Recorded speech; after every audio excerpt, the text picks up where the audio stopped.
반갑습니다. 소천의 마음 산책 목요일 여러분과 만나는 성경 공부 시간입니다. 지금 새 생명의 영광이라는 주제로 두 번째 시간 가지려고 합니다.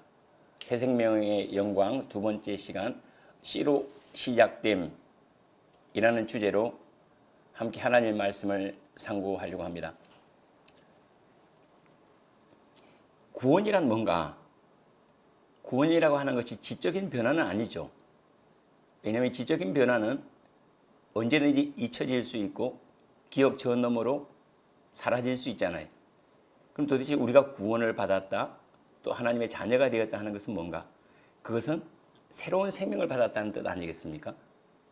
생명의 차원에서 구원을 이해하면 매우 분명해진다는 거죠. 그리고 예수님께서도 요한복음 말씀 주된 내용이 구원을 생명으로 이야기하고 있다는 사실이에요. 그런데 이 생명이 우리에게 올 때 첫 번째로 씨앗으로부터 온다는 거예요. 생명의 씨.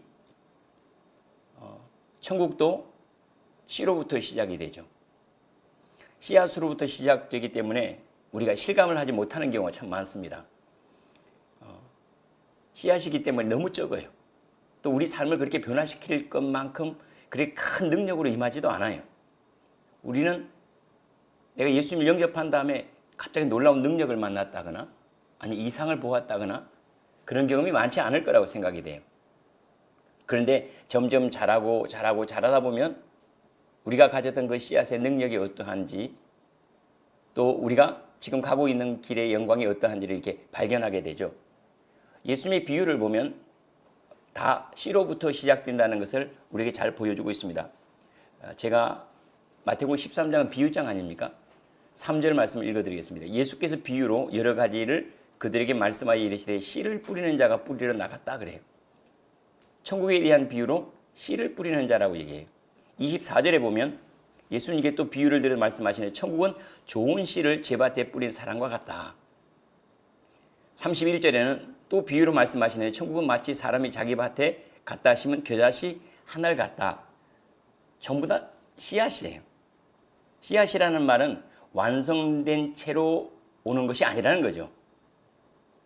완전한 모습으로 우리에게 오는 것이 아닙니다. 씨앗이기 때문에 자라야 그 맛을 알 수 있고 그 능력을 알 수가 있습니다. 씨앗으로 오는 까닭에 초라해 보입니다. 그러나 그것이 자라면 그때 비로소 이제 그 진가를 알 수가 있죠. 예컨대 우리가 기도한다고 되나? 성경 공부한다고 인생이 바뀌나? 또는 예배를 드린다고 인생이 바뀔 수 있나 하고 의구심을 가질 수 있지 않습니까?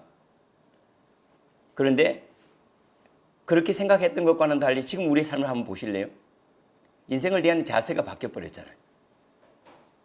뿐만 아니라 우리의 생각이 바뀌었고 소망이 바뀌었고 또 이 생을 살아가는 능력이 다 바뀌었어요. 지혜도 바뀌었습니다. 왜 교회가 세상의 소망이라 이렇게 말들을 할까요? 교회를 막 세상의 소망이라고 얘기하지 않습니까? 그때 그 교회는 조직교회를 얘기하는 게 아니에요. 그럼 뭐가 교회인가? 하나님의 생명을 가진 사람들이 교회예요.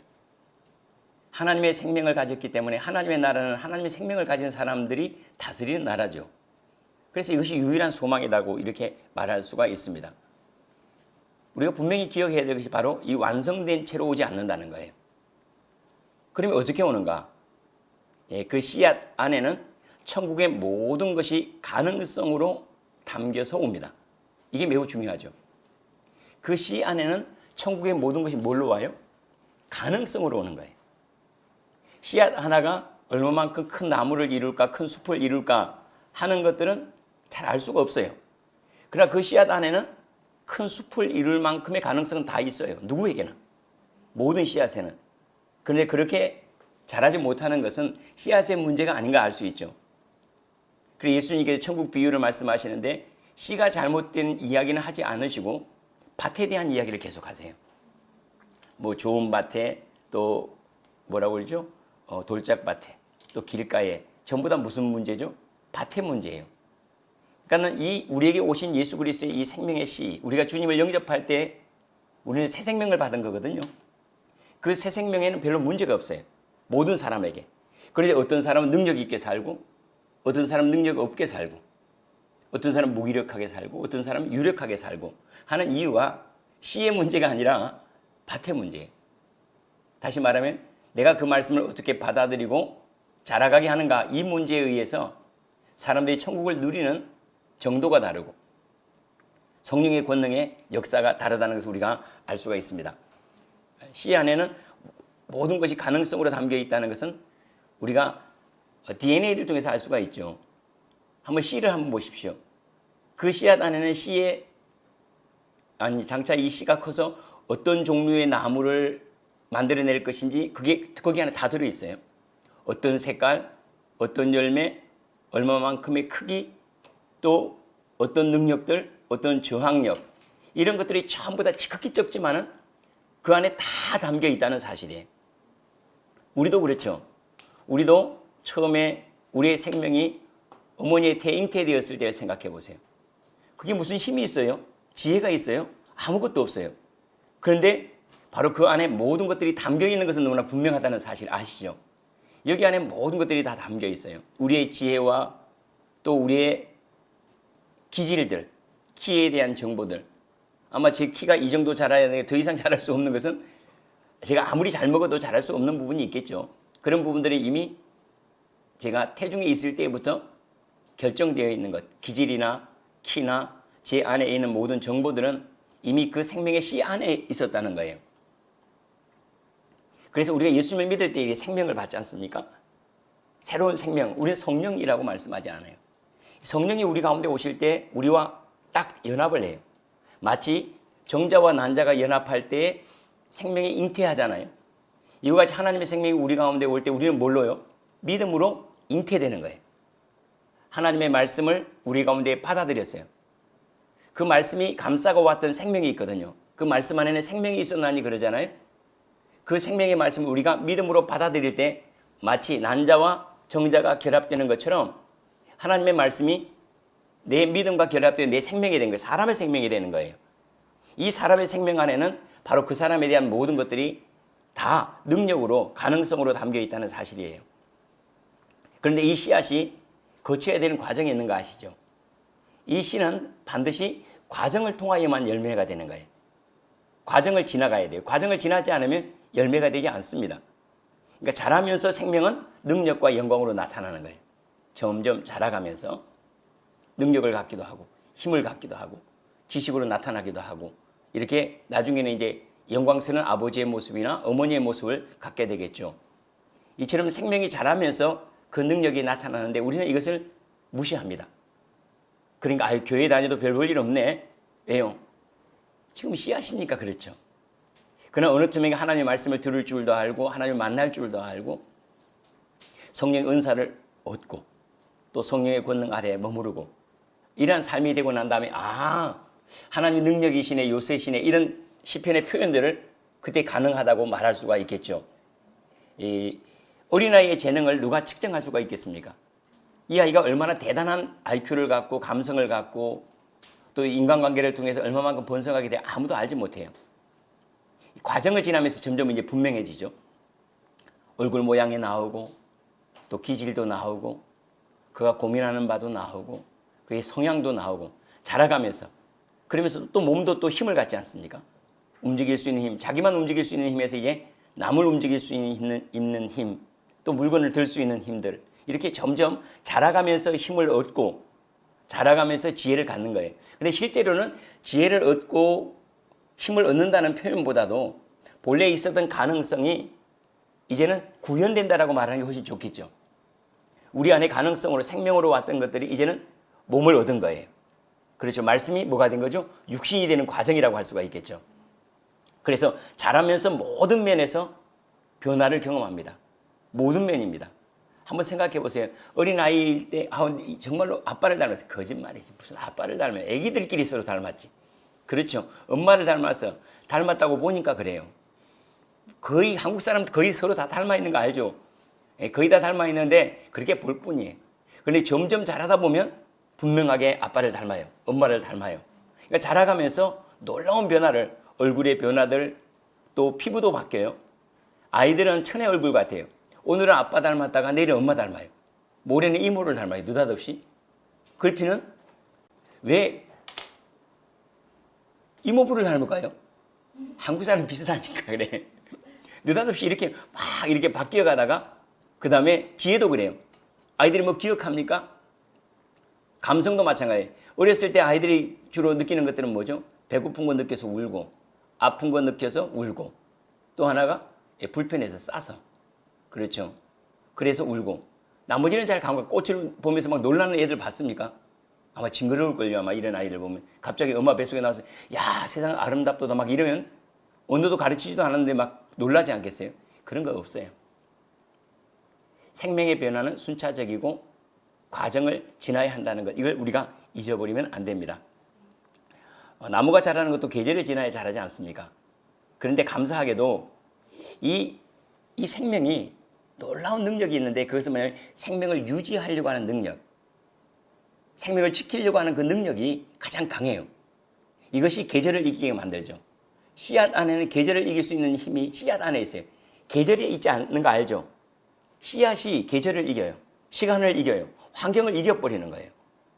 마찬가지로 하나님의 그 생명이 나로 하여금 고난을 이기게 하고 환난을 이기게 하고 세상의 시간들을 이기게 하고 마지막에 하나님의 모습이 되게 하는 거예요.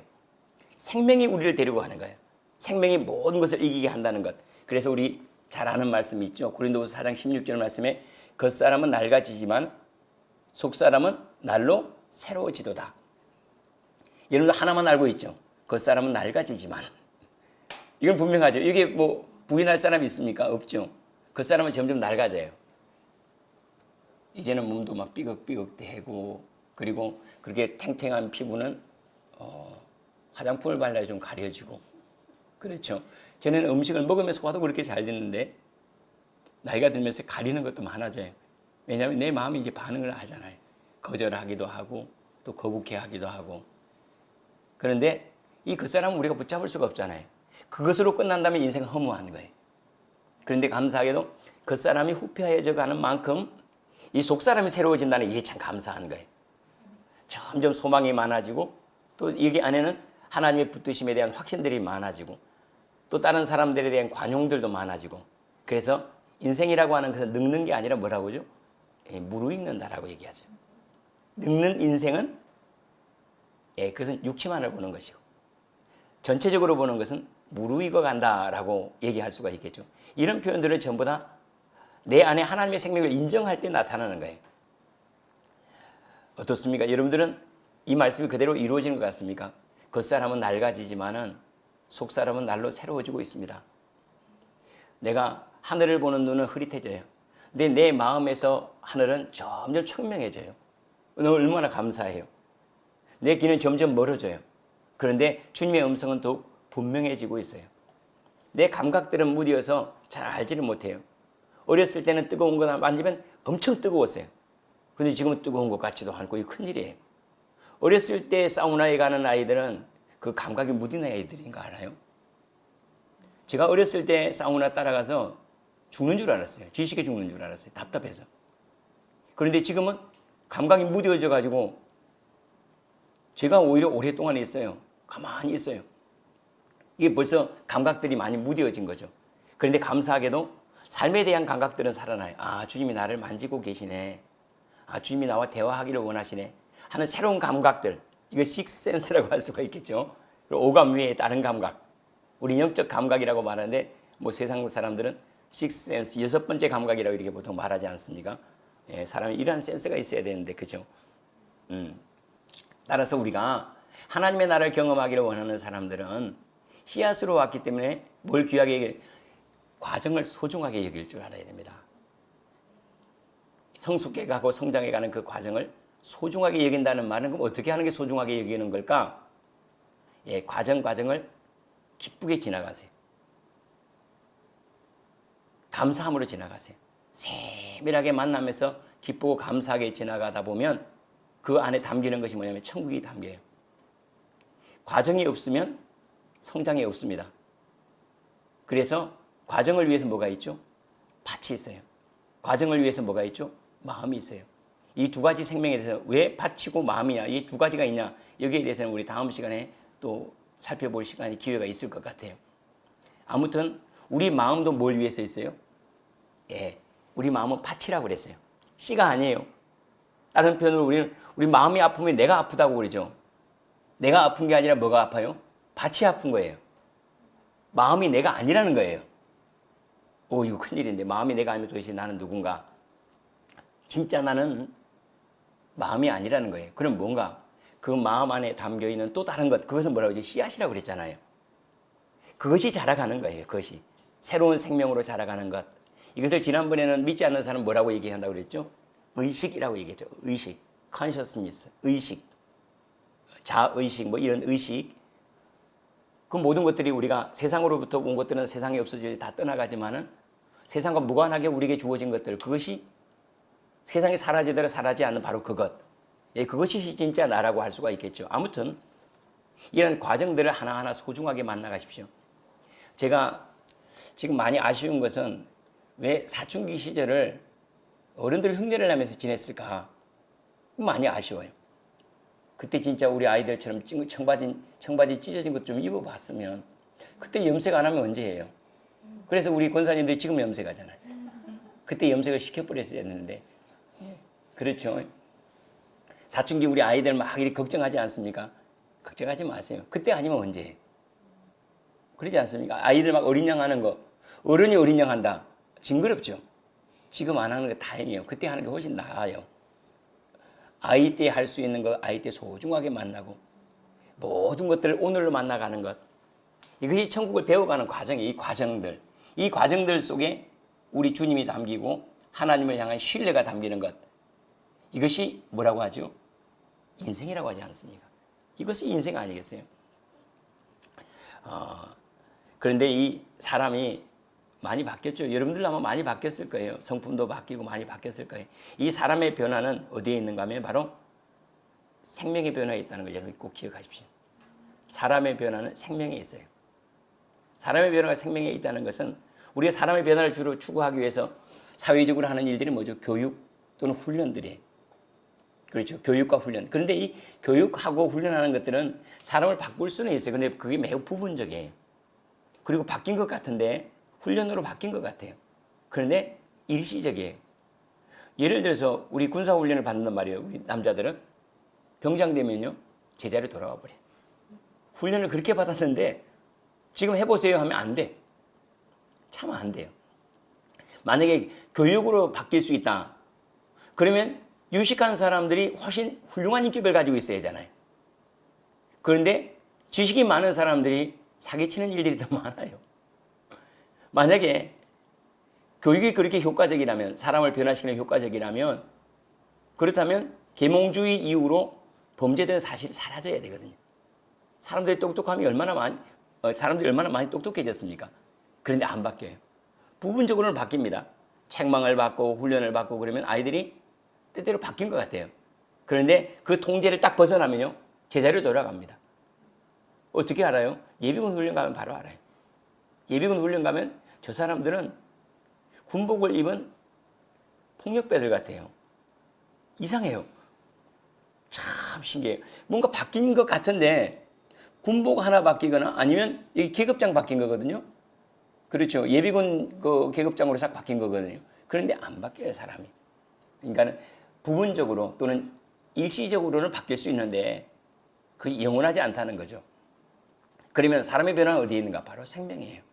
생명이 바뀌어야 세상이 바뀝니다. 생명이 바뀌어야 세상이 바뀐다는 거 여러분 잘 아실 거예요. 하나님께서 생명만 놔두고 다른 거 다 바꿔보신 적이 있잖아요. 노아의 홍수 때. 노아의 홍수 때는 노아와 그 가족들은 손대지 않았어요. 하나님께 세상을 다 손댔어요. 싹 바꾸어냈어요. 그런데 노아의 시대에 벌써 범죄합니다. 오래 못 간 거예요. 그러니까 사람이 안 바뀌면 어떤 환경을 만들어놔도 사람들은 여전히 그 가운데서 본래대로 돌아가 버리는 거예요. 반면에 예수님은 오셔서 어떤 제도, 어떤 법규 하나 바꾸지 않는 거 아시죠? 노아 때는 다 바꿔내시더니 하나님의 아들을 이 세상에 보내셨다고 하면서 하나도 안 바꿔요. 하나님의 아들이 오면 많이 바꿔야 되는데 저는 그중에 많이 아쉬운 것들이 2000년 동안 우리가 고민하고 지금도 해결하지 못해서 문화적으로 해결하지 못해서 부분적으로 어려워하는 일이 많은데 그게 뭐냐면 성평등 문제죠. 남자와 여자의 성평등 문제들. 그러지 않습니까? 여자도 군대 가야 되거든요. 얼마나 불평등한 세상. 그런데 문화적으로 우리 여자분들이 얼마나 많이 박해를 받았어요. 그때 만약에 예수님께서 야, 남자와 여자는 똑같은 거야 하고 이걸 법조문으로 십계명에 하나 딱 집어넣었더라면 얼마나 좋았을까. 그리고 예수님께서 오셔서 계명 하나 안 바꾸신 거 압니까? 온전케 하러 오셨다 하면서 조문 하나 안 바꿔요. 또 거의 한 19세기까지 아니 지금도 지속되고 있죠. 그게 뭐죠? 노예제도죠. 지금도 지속된다고 할 수 있어요. 만약에 예수님께서 노예제도를 그때 딱 폐지하고 새로운 법으로 만약에 이러한 노예제도 사람이 사람을 소유하려고 하는 것이 있다면 그는 지옥에 간다. 뭐 이런 말씀을 좀 하셨더라면 그러면 그동안 우리가 고민했던 문제가 없어질 건데 그런데 하나도 손을 안 대세요. 왜냐하면 주님은 생명의 문제를 다루기 위해서 오셨기 때문에 주님은 어떤 법을 바꾸신 것이 아니라 대신에 뭐죠? 내가 내게 뭘 주노니? 생명을 주노니 그랬어요. 생명 주려고 예수님께서 오신 거예요. 우리에게 가르치려고 오신 것이 아니라 아니 예수님 많이 가르치셨는데요. 그런데 그 가르침도 씨앗이어서 그 안에 뭐가 있어요? 생명이 있으니 이 생명이 믿음으로 받아들일 때 생명이 될 때만 우리를 바꾸네요. 예수님의 말씀을 지식으로 받아들여 보세요. 많은 사람들이 지적으로 받아들이는 사람들이 있지 않습니까? 그러면 우리 어떤 것도 바꾸지 못해요.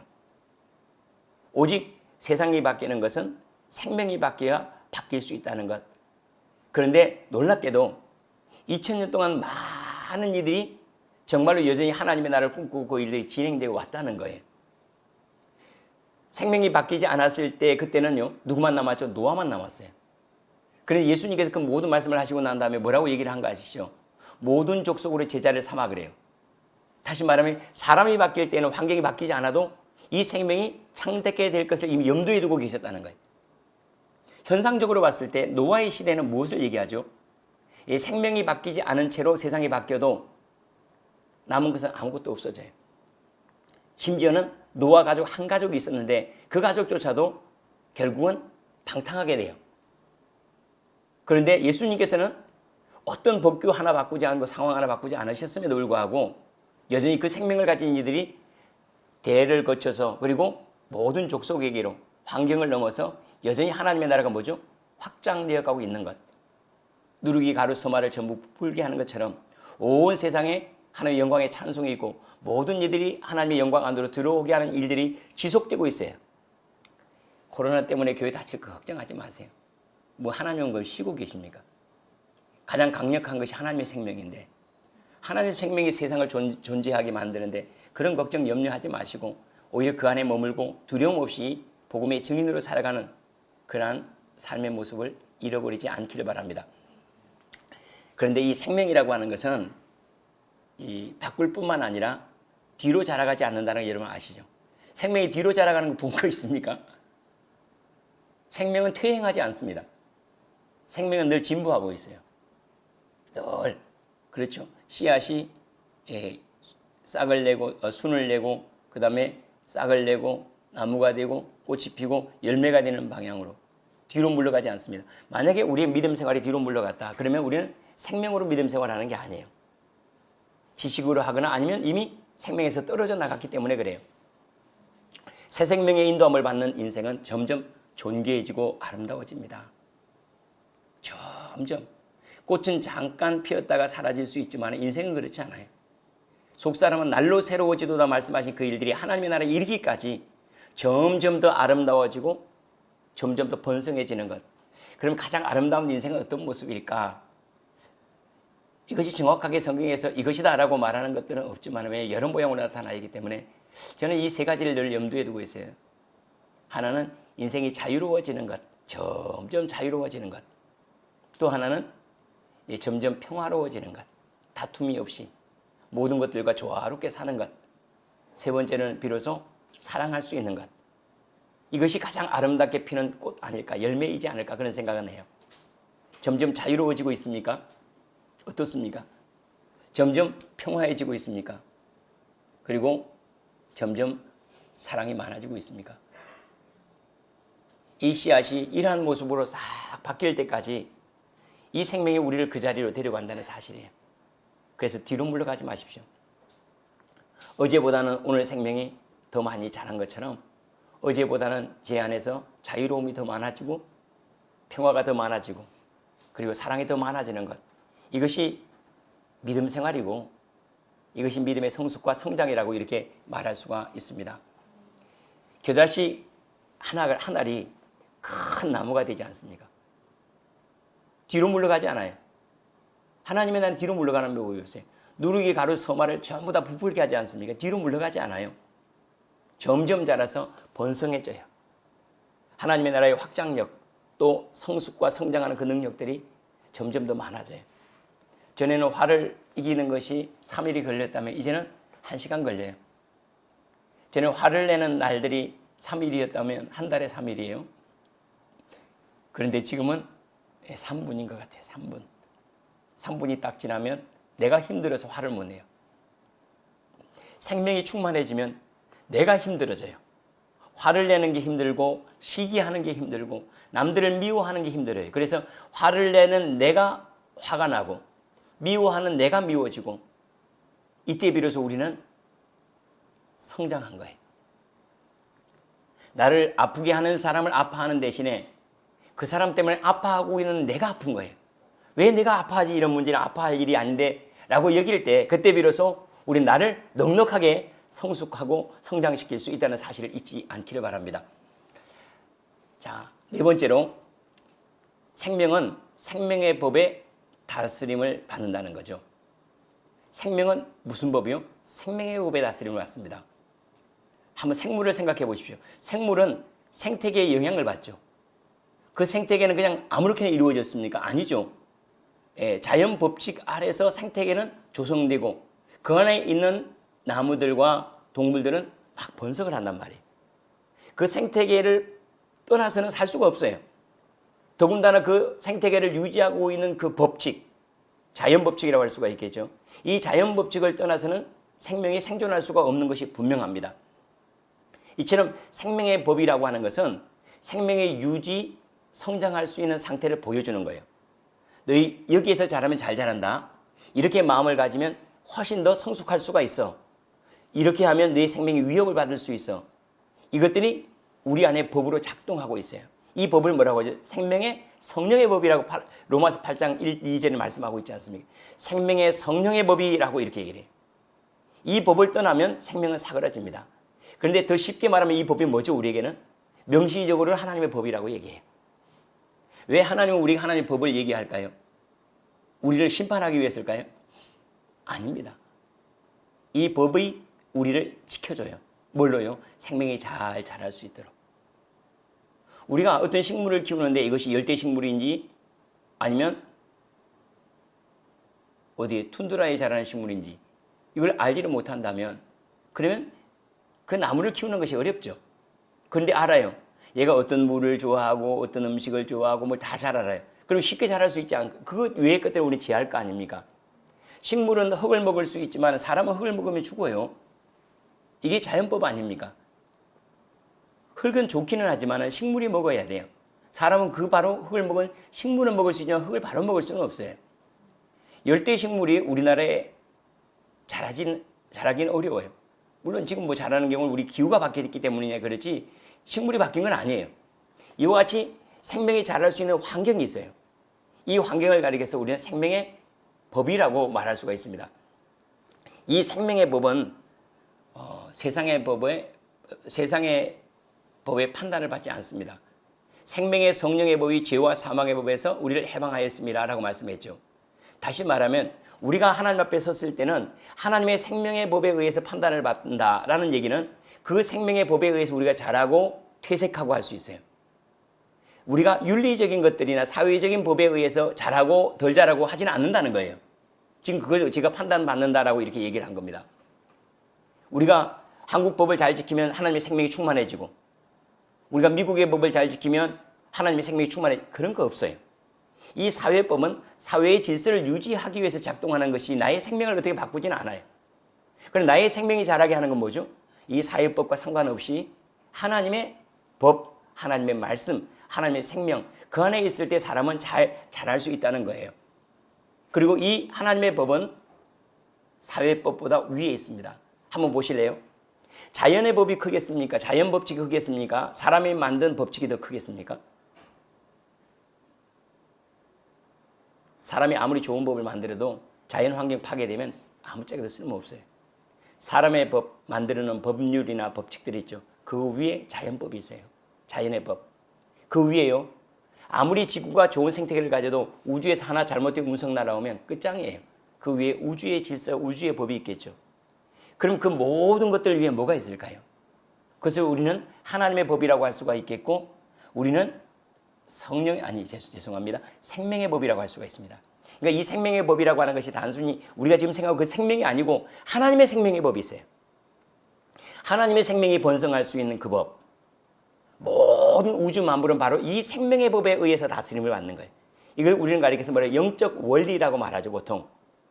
이 법을 아는 만큼 우리는 자유로워지고 이 법 안에 머물기를 즐거워하지 않겠습니까? 그런데 이와 같은 법은 막을 수가 없다라고 얘기합니다. 예컨대 하나님의 생명이 온유함으로 또 사랑으로 섬김으로 이렇게 바뀌는 것은 어떤 것도 막을 수가 없대요. 한번 생각해 보세요. 사과씨로 하죠. 사과씨. 사과씨. 배씨 하니까 좀 옆에 배 목사님 생각이 나서 사과씨. 사과씨가 있다고 생각해요. 그 사과씨가 사과나무로 자라지 않고 배나무로 자라게 할 수 있는 게 있을까요? 없어요. 사과씨가 사과나무로 자라게 하는 데는 어떤 것도 막을 수가 없어요. 마찬가지로 우리 하나님의 생명이 자라는 데는 어떤 것도 막을 수가 없어요. 사회법이 막습니까? 막을 수 없죠. 우리 안에 하나님의 생명이 있다면 그 생명은 반드시 우리를 하나님께로 인도하고 하나님의 모습들이 나타나게 한다는 거예요. 이것을 갈라디아서 5장 22절 23절 말씀, 우리 잘 아는 말씀이죠. 오직 성령의 열매는 뭐라고 그러죠? 사랑과 희락과 화평과 오래 참음과 자비와 양성과 충성과 온유와 절제니 그 다음에 뭐라고 하죠? 이 같은 것을 금지할 법이 없느니라 해요. 한국법으로 여러분 사랑하지 마십시오. 그럼 사랑이 안 됩니까? 우리나라 법으로 여러분 절대 다른 사람 돌아보면 안 됩니다. 라고 정한다면 우리 마음에 하나님의 생명이 제한돼서 누구를 섬기지 않게 됩니까? 그럴 수 없어요. 사회의 어떤 법들이 우리가 하나님의 사람으로 바뀌어가는데 맞겠습니까? 하나님의 법이 더 위에 있는데 그 생명이 더 강하게 역사를 하고 있는데 어떻게 금지할 법이 있겠느냐는 거예요. 금지할 법이 없죠. 그러니까 걱정하지 마세요. 대신에 하나님 안에 그만 머무르다 보면 어느 틈엔가 사회법보다 더 큰 사랑을 갖게 되고 더 온유해지고 또 더 절제하게 되는 그러한 성품으로 성령의 열매죠. 열매라고 하는 것은 가장 잘 자란 모습이라고 할 수가 있겠죠. 그러한 모습으로 바뀌어갈 겁니다. 이 변화는 우리에게 있지 않냐고 우리가 머물고 있는 하나님의 생명 안에 있습니다. 우리가 성경을 이렇게 읽다 보면 율법에 대한 이야기가 많이 나오죠. 율법에 대한 이야기가 많이 나오는데 바로 이 율법은 왜 그렇게 자꾸 성경이 얘기를 할까? 우리를 심판하기 위해서 하나? 아니죠. 율법은 우리에게 명시적으로 지금 우리가 성령 안에서 가르침을 받지만은 전에는요 명시적으로 얘기할 필요가 있었어요. 그래서 율법이라고 하는 것은 왜 필요한가? 생명이 번성할 수 있는 상황이나 상태를 보여주기 때문에 필요한 거예요. 자, 부모를 공경하라. 공경하지 않으면 너 죽는다. 이거 보여주려고 할까요? 근데 성경에 보면 분명히 부모를 치는 자는 죽이라 그랬거든요. 이게 무슨 얘기일까요? 부모를 치는 그것은 내가 생명의 법 밖에 있기 때문에 너 죽는다는 얘기예요. 너 죽어. 그렇게 살면. 네 안에 하나님의 생명이 죽어버려. 그렇게 하면 하나님의 생명이 살 수가 없어. 라는 얘기를 하기 위해서. 그래서 율법의 모든 것들 우리를 판단하고 심판하기 위한 것이 아니라 여기 안에 머물러야 너희가 안전해. 라는 걸 보여주는 거예요. 이 율법을 떠나면요 심판을 받잖아요. 그런 얘기가 성경에 많이 나오죠. 율법을 떠나면 사람들이 심판을 받고 또 죽이라고 얘기하는 이게 뭐냐면은 이 율법을 떠나서는 살 수 없다는 것을 얘기해내는 거예요. 생명의 법으로 율법을 해석해낼 줄 알아야 돼요. 그래 율법이라고 하는 것이 얼마나 유익한지. 전에는 내가 내 안에 있는 감각으로 이렇게 알았는데 명시적으로 나와 있는 것들이 있다면 얼마나 쉽겠습니까? 다섯 번째로 지금 어떤 주제로 보는 거 아시죠? 새 생명의 영광, 그래서 C로부터 시작되는 것에 대한 이야기를 하고 있습니다. 바로 그 새 생명이 씨앗으로 온 그 생명이 바로 그 생명이 열매가 되게 하는 거예요. 열매가 되게 하는 것은 뭐가요? 생명이 열매가 되는 거예요. 생명이. 밭이 열매가 되는 게 아니에요. 우리 마음이 열매가 되는 게 아니에요. 그 마음밭에서 우리가 때때로 아파하고 힘들어. 마음은 아파하잖아요. 마음은 힘들어하죠. 마음을 딱 정할 수 있습니까? 없죠. 마음은 언제든지 바뀌어요. 마치 뭐하고 때때로 유기농 비료를 주기도 하고 물을 주기도 하고 그러면 부드러워졌다가 때때로 또 척박해졌다가 하고 땅이 막 바뀌지 않습니까? 이와 같은 것처럼 똑같아요. 우리 마음은 언제나 바뀌어요. 왜냐하면 우리 마음은 내가 아니기 때문에 그래요. 그런데 거기 안에서 뭔가 내가 울며 불며 때때로 좋았다가 싫었다가 하는데 있는 바로 울기도 하고 슬프기도 하고 있는 바로 그 나. 웃는 게 나가 아니죠. 우는 게 나라면 기뻐할 수는 없잖아요. 슬퍼하는 게 나라면 노래할 수가 없잖아요. 근데 우리는 노래했다가 미친놈이가요? 우리 미쳤을까요? 노래했다가 희죽희죽 했다가 머리에다 꽃을 꽂을까요? 어때요? 어떤 게 나을까요? 내가 아니니까 그래. 그것은 뭐죠? 환경이에요. 때때는 빛이 올라왔다가 어둠이 되고 때때는 여름이 왔다가 가을이 되는 것처럼. 그런데 그 가운데 뭐가요? 뭔가 자라요. 기뻐할 줄 아는 나, 슬퍼할 줄 아는 나. 바로 그 나예요. 이게 나인 거예요. 이게 나. 그런데 이상하게 이제는요. 전에는 가을이 오면 우울하고 늦가을이 되면 탁 뭐죠? 롱코트 하나 탁 뒤집어 쓰고 낙엽이 있는 탁 이렇게 입고 싶은 우수에 잠기고 싶은 그런 나인데 이제는 가을도 좋아요. 겨울도 좋아요. 다 좋아요. 바로 그 나에 뭐가 바뀐 거죠? 계절이 바뀐 것이 아니라 어떤 상황에서도 내가 찬송할 수 있고 빛으로 역사할 수 있는 바로 그 나가 난 거예요. 그래 잘 알아야 됩니다. 바로 이 생명이 우리를 열매되게 하고 바로 그 생명이 나기 때문에 그래요. 그리고 그 씨가 뭐가 될 때, 열매가 될 때 성경은 우리가 추수해져 간다 그래요. 하나님께서 이것을 우리 추수한다 그랬죠. 하나님께로 가는 거예요. 우리는 그러니까 이 땅에 왜 왔죠? 예, 자라기 위해서 온 거예요. 밭이 왜 필요하죠? 씨앗이 자라게 하기 위해서 밭이 필요한 거죠. 이 세상에 밭이라고 그랬잖아요. 우리 마음은 그 왜 이렇게 막 조석 변개로 바뀔 수 있을까? 여기 안에서만 자란다니까요. 봄, 여름, 가을, 겨울이 있어야지 자라요. 변화가 있어야지 자라요. 변화 없는 우주, 한번 생각해 보세요. 진공 상태인 우주에 생명이 있는 거 보셨어요? 없죠. 변화가 일어나요. 바람이 있고 무엇인가 있고 어둠이 있고 빛이 있고 낮과 밤이 교차하면서 그 가운데 생명이 번성해지는 것처럼 밭이라고 하는 것, 또 이 세상이라고 하는 것은 우리가 자랄 수 있는 그런 환경을 얘기해요. 여기에서 우리는 자라요. 어떻게 해요? 자식이 자랐다는 것은 아버지의 모습을 갖는 것이 자란 거 아닙니까? 우리가 자랐다. 그럼 아버지의 모습을 갖는 거죠. 주님의 형상으로 바뀌어가는 것. 그때 주님의 성품과 같아지고 주님의 소원과 같아지고 그때 우리는 아마 종심소욕 불유구 우리가 마음을 갖춰 무엇인가를 하려고 하는데 그것이 하나님의 뜻과 거스름이 없는 것. 아버지는 내 안에 나는 아버지 안에 나를 본 자는 아버지를 보았거늘. 이 모든 것들이 어떤 상태죠? 아버지와 나가 다르지 않는 상태. 아버지와 내 안에 이질적인 부분들이 점점 없어졌어요. 한번 생각해 보세요. 어린아이가 자라서 어떤 환경도 접하지고 부모 안에서만 살아간다면 그 세상은 아버지의 세상과 똑같아지겠죠. 근데 이 아들이 자랄 때 때때는 친구를 만나고 세상을 만나면서 아버지가 이야기한 세상 바깥에서 경험하기 때문에 점점 다른 세상에 있는 줄 아는데 나중에 그것은 싹 지워지고 어느 틈에 보니까 내 얼굴을 거울 보니까 아버지가 앞에 있네. 내 모습이 아버지와 똑같아졌어요. 뭐 때문이죠? 교육 때문일까요? 아니죠. 아버지 때문이죠. 아버지의 생명. 그 생명이 우리 안에 점점 자라가는 것. 다시 말씀을 드리면 저는 이 말씀이 좋아요. 겉사람은 낡아지지만은 속사람은 날로 새로워지도다. 새 생명은 쇠하지 않습니다. 우리 안에 온 이 새로운 생명은 우리가 열매되기까지 포기를 하지 않아요. 그 생명은 포기야. 누가 포기해버리죠? 내가 포기해버리는 거죠. 내가. 그렇죠. 그 나라고 하는 것은 어떤 나냐면 옛사람인 내가 그것을 죽여버리는 거예요. 열매가 되는 것은 뭐 때문이라고요? 생명이 되는 것, 생명 때문이고 그러나 그 열매가 얼마나 번성하느냐 충만하느냐 하는 것들은요 밭의 문제예요. 그래서 어떤 이들은 그 생명을 막 즐거워해 성령 충만하게 살고 어떤 생명들은 멀리하기 때문에 그 환경 저 너머에서 자꾸 살려고 하기 때문에 그 생명이 쇠하여가는 모습을 갖는 것 얼마나 많습니까? 어느 날 우리가 거울을 보면 우리 여자분들은 우리 엄마가 여기 계시네 하고 노래할 때가 있을 거예요. 저도 지금 저는 저희 어머니를 많이 닮았다고 그랬거든요. 어렸을 때. 그런데 저희 아버님 사진을 보고 깜짝 놀라요. 저희 아버님과 똑같은 거예요. 저희 아버지, 저는 제가 그런 말씀을 드린 적이, 제가 살아가다가 아버지가 싫어, 아버지의 모습에 좋지 않은 모습, 그걸 안 닮으려고 무지 애를 썼거든요. 그런데 안 닮으려고 해도 꼭 닮을 수밖에 없는 부분들이 있더라고요. 그건 어떻게 할 수가 없어요. 왜냐하면 아버지의 생명이 제 안에서 더 강하게 역사하기 때문에 그러죠. 제가 어느 날 시골을 갔습니다. 아버님이 돌아가신 지가 오래됐는데, 그런데 아버님이 그곳에 저에게 반갑게 인사를 하는 거예요. 살아계셔서. 자세히 보니까 작은 아버지인 거예요. 작은 아버님하고 저희 아버님하고 가장 많이 다르다고 그랬거든요.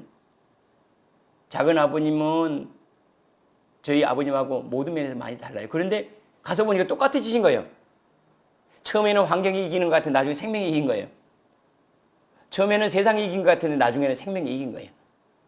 바로 그 생명이 사람을 다 아버지의 모습으로 바꾸는 것처럼 우리를 하나님의 모습으로 바꾸어 갈 것을 믿습니다. 그 생명을 많이 즐거워하면 좋을 것 같아요. 마지막으로 우리가 믿을 때 받은 것이 다른 생명이 아니라 하나님의 생명이에요. 우리가 받은 것은 하나님의, 그래서 우리가 하나님 뭐라고 하죠?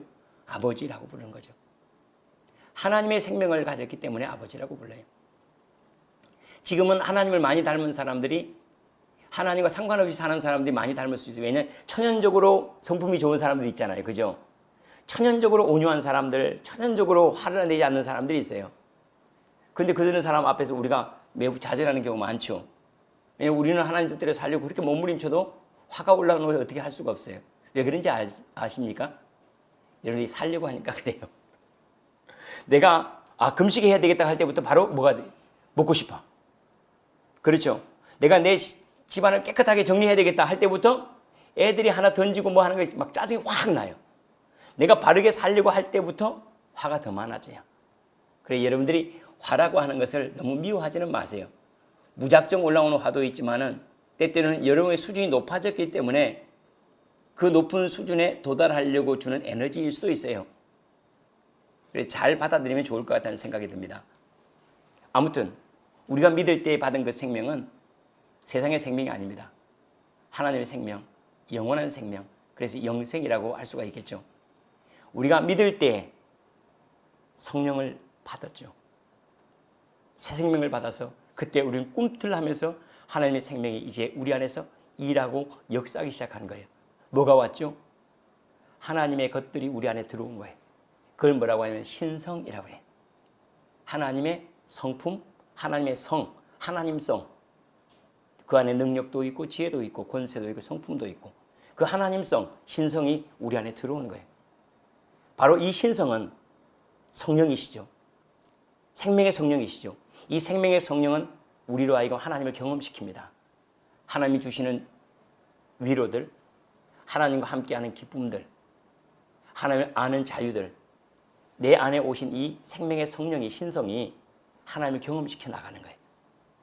이것을 나중에는 기름 부음이라고 하는데 그것은 다시 새 생명의 능력에 대한 이야기를 다시 우리가 살펴보려고 합니다. 이 생명은, 이 새로운 생명은 우리를 하나님께로 인도합니다. 다시 말하면 하나님이 계시는 그 자리, 영광과 영화의 자리죠. 그 자리로 우리를 데리고 와요. 생명이 우리를 데리고 와요. 우리를 인도하시는 분은 하나님이세요. 그 하나님은 우리 가운데 오신 생명의 성령이세요. 여러분 안에 가장 확실하고 여러분을 변화시킬 수 있는 능력으로 오신 가장 좋은 선생님이 있다면 성령, 보혜사 성령이세요. 이 새 생명이 씨앗으로 와서 지금은 미약할 수 있어요. 아직은 능력으로 나타나지 않고 지혜로 표현되지 않을 수가 있어요. 그러나 시간이 지나면 아이들이 얼굴 모양이 이뻐지고 그리고 자기 뒤를 가릴 줄 알고 먹는 것도 분별할 줄 알고 친구도 사귀고 친구도 분별할 줄 알고 점점 자라서 아버지가 했던 일 그대로 물려받을 그러한 상황으로 생명이 자랄 때쯤 되면 아, 이것이 능력이구나, 이것이 지혜구나 라고 알 수 있는 것처럼 우리도 그리스도 안에 머물다 보면 그때부터 이게 이게 하나님의 말씀이구나, 이게 하나님 나와 함께 하시는 성품이구나, 이것이 하나님께서 나에게 자유롭게 하신 세상이구나 하는 것들이 점점 더 분명해질 것이라고 믿습니다. 아이들의 눈에는 딱 보이는 게 먹을 것과 먹지 않을 것, 그렇죠. 근데 점점 자라면서요, 꽃도 보여요, 별빛도 보이고 달빛도 보여요. 그리고 점점 지나가세요, 지나가고 있는 바람, 그런 숨결들도 다 느껴져요. 우리가 처음에는 그걸 잘 몰라요. 나중에는 온 우주 만물이 나를 덮고 있구나. 만약에 우리가 하나님의 생명으로 충만할 때쯤 되면 우리가 지금 자연 만물을 어린아이들보다는 더 풍성하게 느끼는 것처럼 내가 볼 때 주님을 보고 눈을 감을 때 주님의 얼굴을 보는구나. 눈을 감으면 뭐라고 그랬죠? 눈을 감으면 주님의 얼굴, 눈을 뜨면 주님의 발등상입니다. 이러한 삶의 모습은 점점 자랐을 때 우리에게 주시는 건데 이 모습이 그리스도의 장성한 분량이라는 사실, 그리고 바로 우리 안에 계신 이 생명이 우리를 그곳으로 데리고 가고 있다는 사실을 받아들이고 이 생명으로 살아가기를 즐거워하시길 바랍니다. 우리 안에는 이 생명이 충돌하고 다른 생명과 엉켜 있으면서 갈등하기도 하고 아파하기도 하고 때때로는 이기기도 하는데 그 두 생명에 대한 이야기는 우리가 다음 시간에 하도록 하겠습니다. 마지막 결론 이렇게 내리도록 하겠습니다. 내 안에는 하나님 생명이 있습니다. 이 생명이 아버지의 영광 안으로 인도하고 있습니다. 우리 안에는 하나님의 생명이 있어요. 그리고 바로 이 생명이 바로 아버지 하나님의 영광 안으로 우리를 데려가고 있다는 사실입니다. 씨앗에서 얼마나 많이 자랐습니까? 꽃을 피고 있습니까? 아니면 열매 모양을 갖고 있습니까? 씨앗이라고 해서 너무 초라해 보이고 아이고 내가 성경 읽고 이렇게 경건 훈련하는 것이 나를 바꾸기나 할까? 혹시 걱정됩니까? 여러분들이 생각하는 것보다 여기 우리 안에 오신 그 생명의 씨앗은 훨씬 강력한 능력과 지혜와 사랑으로 우리를 데려가고 있다는 사실입니다. 여러분과 함께한 시간 소천의 마음 산책이었습니다. 감사합니다.